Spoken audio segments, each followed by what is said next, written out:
Hi guys, it's me Cookie, and I'm back with another vlog entry, or video blog entry, or vlog, yeah, I do that joke every time. It's been a little while, basically I had nothing to say, and now I do have something to say, so I'm back, yo, yay! Anyway, this is the fifth attempt now at recording this particular entry. I had 4 goes last night. I ditched the first one because I found out that I picked my nose about 2 minutes through and nobody wanted to see that. The other 3 were all too long. A couple of them just ran out of memory space. And the last one, when I tried to upload it, it just said, "This is too long a video." So I've got to kind of get it down to about 10 minutes. Because of the nature of what I'm going to be talking about, that probably means that it's going to be 2 separate entries over the course of the weekend. But hey, we'll cross that bridge when we come to it. So, moving swiftly on. As a lot of you who are friends with me on Facebook or follow me on Twitter will know, I recently had a cataract operation last Tuesday, 16th of August. It's something that it's been in the pipeline for a little while. I should add that the long wait is nothing to do with the health service. The operation was scheduled twice, and I had to cancel it twice myself due to other commitments, due to some work commitments, and then due to training with the Sparkmeister.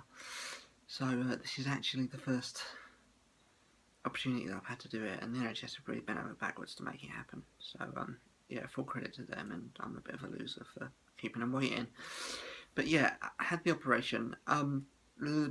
Basically, until last year, I didn't realise that I could do anything about my cataract. I've got a floating lens on the front of my eye, well, on the front of both eyes, but my lenses basically float. Sorry for close-ups of my horrible, icky eyes. You don't want to see that, I'm sure. See the beard? There's a beard. So, yeah, my lenses basically float. Where I was double jointed as a kid, my elbows and knees would always pop out and stuff. My lenses also wobble on the front of my eyes, which means replacing a lens, which is what they have to do for a cataract, is very, very difficult. There's no guarantee it's going to sit properly. There's a big risk of it falling into the back of the eye. You really don't want the front of your eye falling into the back of your eye, do you? To be honest, it's not a great thing, not a great way to go forward. Anyway, long story short, again, I've had the operation last Tuesday. I went into it with kind of the attitude of, you know what, the cataract's getting bigger, it's making things worse, I just want to stop it deteriorating, and anything else I got was a bonus. So they did the operation. I was under for a fair old while. I was knocked out for about 6 hours. It was under general anaesthetic. I went home that night with a dressing over it. Had a really stressful night Tuesday night where all I could see was white in front of my eyes and all I could feel was discharge under the patch, and it was like, yeah, you're all shouting something at the camera now. We'll get there. And I'm restless up and down all night. I really couldn't get any sleep. So I went back to the hospital for a post-operative appointment so they could take a look at the eye the next day. I sort of spoke to the nurse and said, well, look, I feel discharged under this. She said, look, you had major surgery, that's completely normal. I then said, all I could see last night was white when I was trying to sleep. And she said, yeah, the patch is white, the dressing is white, that's what you were all shouting at the screen. And that kind of reassured me a bit. So she took the patch off, she cleaned my eye up, and she said, take a look. My sister accompanied me to the hospital. She's very emotionally invested in my health and my progress, and you know, she cares a lot. We care a lot about each other. We've got a very good sibling relationship, I suppose, how you would put it. But so yeah, she was in hospital with me, and so I took the patch off over my eye, and she sort of stood in and she said, well, and I said, go that way a little bit, and she went that way, typical Hayley. So I said, no, that way a bit. So she went that way. And she's gone, well, like I'm kind of keeping her antenna hooked deliberately. Okay, I was. And I said, there's a wall clock up there, and it's 9:10. And she immediately just fell to pieces, because previously I wouldn't have been able to see a wall clock or sort of tell the time on a wall clock.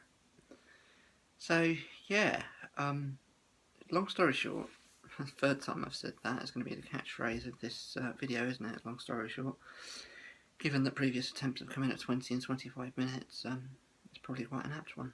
But yeah, so I can see a lot more now if I actually focus straight at something. So for example, if I look at the ornaments up there, or the flowers, and I'm looking straight at them, I can see the ornaments and flowers. Right, you've probably seen my little contraption now, so I'm going to show you. This is the new stand. See, we've got some big mini CDs on top of a coffee table, so that we no longer have the issue of me facing the camera the wrong way in front of the TV, or focusing it like that, or like that, and you get to see me in all of my beautiful beardy glory. All I need to remember to do is put all this stuff away tonight, so that when Dad comes down tomorrow morning, he doesn't think I've completely lost the plot and tried to hang myself off the ceiling fan and forgotten or something. Anyway, probably shouldn't joke about things like that, sorry. But yeah, so now if I'm looking straight at something, I can see it properly. To a degree. I mean, it's never going to be full 20/20 vision, but it's a lot more than I can ever remember having. Which is a really nice sensation, to be honest. Mobility-wise, it's interesting because if I'm moving and I'm going through crowds, it's still difficult, I think. I don't really trust myself around crowds, and people kind of come out of my blind sides, because obviously I'm still blind in my left eye. I've still got zero peripheral vision. I'm very tunnel vision. I couldn't, if somebody was standing there and, hello John, I wouldn't be able to see it. Well, obviously I can at the moment because it's there on the camera, but somebody could be giving me anything and flipping me off and stuff, and I just wouldn't be able to see it from the side. I'd probably be able to hear the hands flapping around, but feel the air on my face, but I wouldn't be able to see it. So yeah, that kind of thing is still shot to pieces, but I can look at things now and appreciate them. And basically, because the cataract's gone, there's so much more light coming into the retina that everything's a lot more colourful. Like food is just like suddenly really colourful. It used to all be a bit dull, but like now it's just all bright, beautiful colours, like margarine. Like, how yellow is margarine? Like we've got Utterly Butterly in the fridge, right? I mean, okay, other brands of margarine that proclaim to be as good as butter are available, and it's like so yellow. It's like, sorry, I know you all know this, but like this is going to be the thing from now on. Like me noticing things that you've all taken for granted all of your lives and going, oh wow, like I'm going to be like an alien new to the planet, or like a child, like he thinks everything is brilliant but has the expressive ability of an adult. Well, when I want to be, when I want to express myself like a kid, I still can. Proof of that. But sorry, that was a rubbish one. I'll try on this on. That's better. So yeah, I can be childish when I want to be. But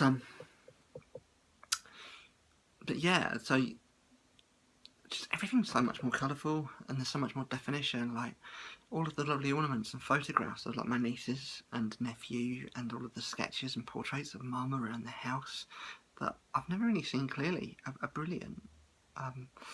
And like I'm seeing people for the first time, like Leon, my 6-year-old nephew, and Sky, my 3-year-old niece. I'm seeing them properly for the first time. We went out for a meal tonight to celebrate Lauren's GCSE results, my older niece, and I was actually making eye contact with them across the table and sort of like putting funny faces and just tapping her head a while at a time, really. It was the first time I've ever really been able to do that.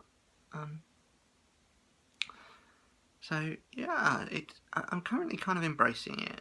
In answer to the question that everybody's asking, no, it's not going to affect the Sparky situation very much, I don't think. If coming home tonight is anything to go by, I'll still certainly need a guide dog of the night, because street lights are very, very bright and glary at me. I can't put on shades to cut out the glare, and I can never be reliant on things being well lit, so that's going to be a problem. Working through crowds is also going to be something that I'm really going to have to rely on him to do. So that isn't affected.